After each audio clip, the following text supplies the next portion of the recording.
Hey there everyone, Carolina Venom here. Today I'm taking a look at the Alcatel One Touch Evolve. This is on the T-Mobile network and I bought this phone to try it out. I live in a kind of a semi-good to bad coverage area with T-Mobile. I'm kind of in and out of service, but I bought this phone on a very good price on sale at Best Buy actually. And I had to buy it and try it out to see how I like it. And personally, I like the name Alcatel. I think it's a good phone. I think it runs very smooth for what the processor is.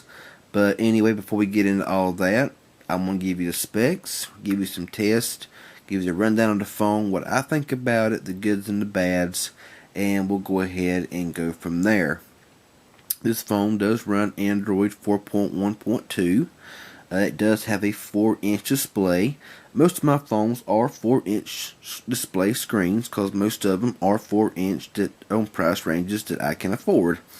It does have an 800 by 480 resolution and at 233 ppi. It does have a 5 megapixel camera. No autofocus. It was no flash. It records in 720p HD and has a VGA front-facing camera. And as most of y'all know, the Alcatel phones do not have the best front-facing cameras unless you were in bright sunlight. The processor is a 1 GHz single-core ARM Cortex or ARM Cortex A9 processor, with only 512 megabytes of RAM at 4 gigs of built-in storage at 1.4 gigs of maximum user storage. And it does have a micro SD card slot that will hold up to a 32 gigabyte micro SD card. The battery is a measly 1400 milliamp hour battery with around 13 hours of talk time and around 16 days of standby time. This phone, it does run on the 8 HSPA radio with around 6 to 8 megabits per second download. But where I live in a 2G area, and 2G is very, very bad. I thought Sprint's 3G was bad, but 2G, in the best coverage area, I'm lucky to get, 0.03 megabits down, and that is virtually unusable. So all of my area, I'm in 2G, and so honestly, it's not even worth using the data on this thing. But it's running a pretty small processor, a 1 gigahertz MediaTek chip and everything, and it just honestly has a pretty small processor.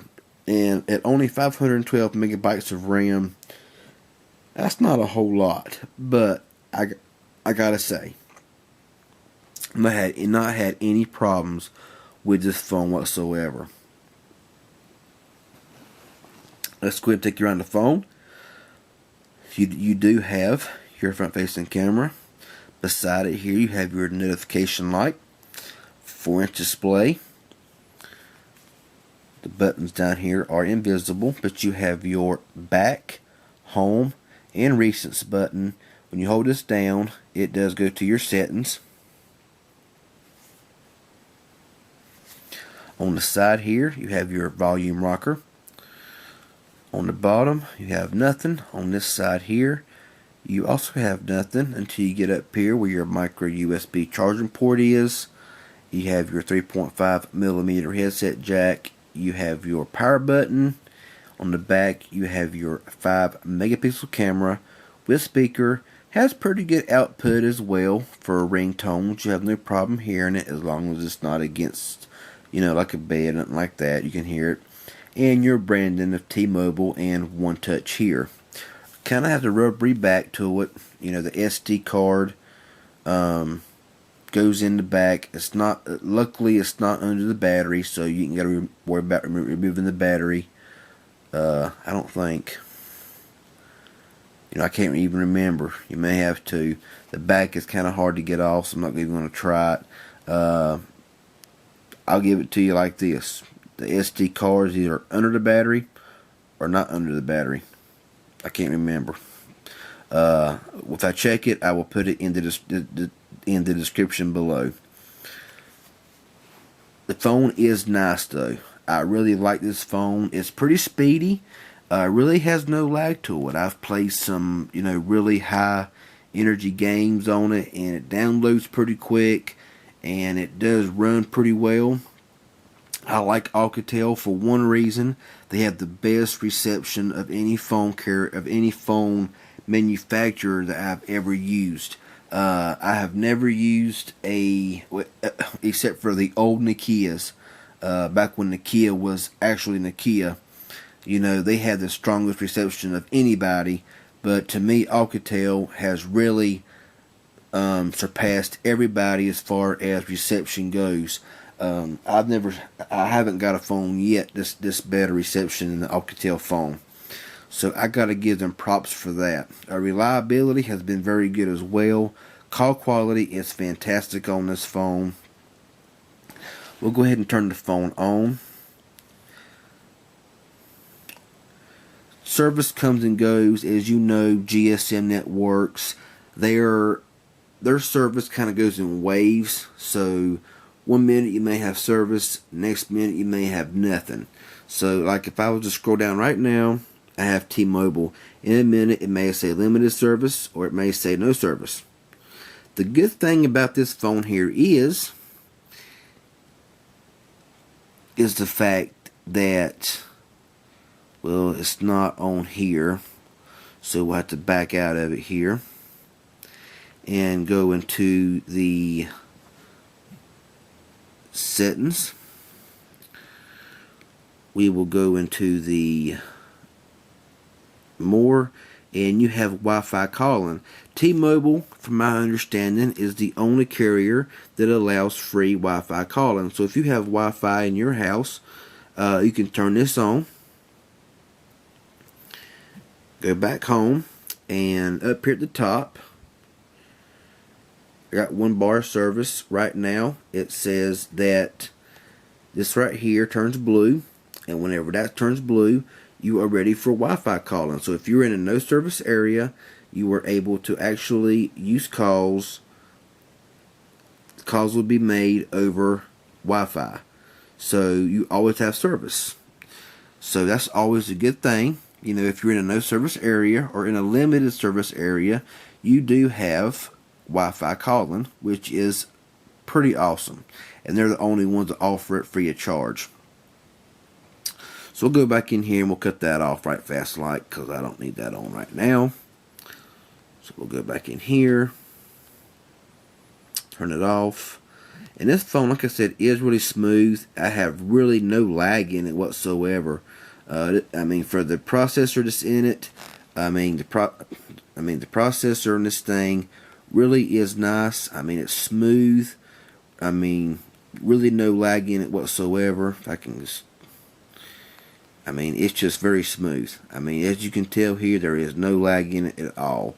And I really like this phone because, a lot of these phones, of course there is a little bit of lag because it is only a 1 gigahertz processor and all that good stuff. But, this phone is not bad. I honestly, for $40, what I paid for this phone is highly recommended. And I will go ahead and run a benchmark test on this thing and kind of give you the idea of what it's got under the hood, which this is, of course, the quadrant benchmark test is not all, they always change, and it's always varying by the different where you're at and everything else. So we'll go ahead and run it. It's not going to be very fast, and honestly, compared to some phones I've used, with bigger processors and a lot bigger, speeds, actually has more problems than this phone's got. So, I gotta say, Alcatel is a good manufacturer in my opinion. I always like going for the carrier or the name brands that really is not well known, because a lot of times they'll surprise you. While I'm at it here, well, actually, I'll give you the pros and the cons here in just a few minutes whenever I get done with this. I'm trying to keep this review as short as possible, but sometimes it runs a little bit longer than I intend, and I'm still learning the ropes of doing phone reviews, so I ask you to bear with me. I try not to ramble. I try not to repeat myself over and over again and get tongue-tied, so we'll just see what she runs.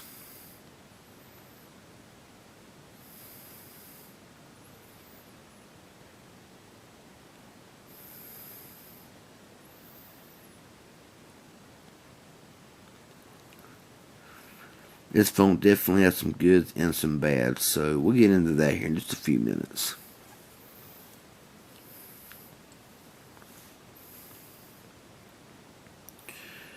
Patiently waiting. So, my device is coming in at 2615, so that's not a very good speed, but to be honest with you, the way the phone performs, the way the games play, the way the thing is snappy, 2615, it does pretty well. So, with that being said, the pros and the cons. The pros would be the fact that to me it has pretty good screen quality. I mean, it's very clear, very sharp. I have no problem seeing any text message, any text. I have no problem seeing anything. It's really a good phone. The rear-facing camera is kind of a disappointment. I would not expect a whole lot from taking pictures and with the rear-facing camera or the front-facing camera. Video quality is not that bad, but the sound quality kind of starts going in and out at the louder you go. Reception is phenomenal, as with all Alcatel phones. Battery life is miserable. The battery life is terrible. A whole day of moderate usage, you won't get a whole day. I'm going to go ahead and tell you that right now.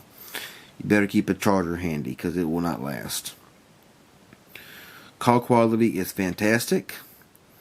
Sometimes using Wi-Fi calling, if you have some breakups in your Wi-Fi, your phone will kind of cut in and out, and it will sound like it will sound bad, but most of the time it does sound okay. If you live in a 2G network, do not expect anything spectacular as far as downloads and upload speeds. If you live in a 3G, or of course a 4G. This is not a 4G device, but of course you're going to have faster speeds. But for a 2G device, it's pretty terrible. But as far as the phone in general, also another bad is it has no flash on the back. But the speaker does put out good sound quality, and the screen looks good. It's very smooth. As you see, it has absolutely no problems with scrolling whatsoever. It's just a good phone in general. So honestly, I do recommend this phone with T-Mobile. It's a cheap phone. I got it for $40 on sale. Regular price is I think $79. I'm not sure. It just depends. I don't want to give you a price and to be higher, so they range in price depending on if you can get them on sale or not. But anyway, I'm rambling on. Do I recommend it? Definitely. Great reception. I'm actually in a no service area with T-Mobile, and I can sometimes pull 2 and 3 bars of service because of this phone. And to me, it's just an awesome phone, and I think it's very well worth the money. So anyway, any questions, comments, please feel free to leave them below. Subscribe to my channel. I sure would appreciate it. This has been a look at the Alcatel One Touch Evolve with T-Mobile. Y'all have a good one, and we'll talk at you later.